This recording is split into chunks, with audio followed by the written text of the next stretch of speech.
I think we all think relationships are the most important thing in our lives and also very difficult. And I think Jane and Stephen found a way to take a situation that was literally almost impossible and make it a triumphant journey. And you just don't see that very often. So I found it very inspirational.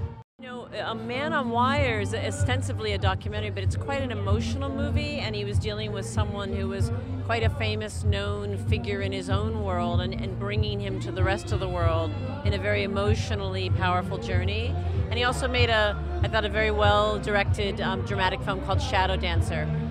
But the main thing about James, I think, for this movie is he's quite, I think he focuses quite a lot on the truth and having scenes have a lot of veracity all the way through, and that's what a film about real life people who are alive needed, and so he was great.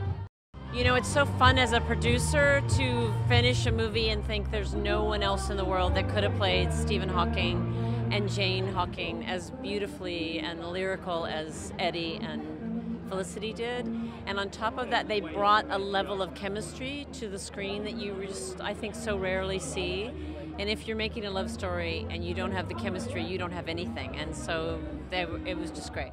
I think most people are very surprised by the film. It's not really a biopic of Stephen Hawking. It's much more of opening the curtain behind and into their personal lives, both Jane and Stephen's personal lives. And because what they faced, with him having motor neuron disease and diagnosed and given basically a 2-year death sentence, it's such an incredible journey to go through, and I think no one really knows that story, so it's a good 2 hours to give.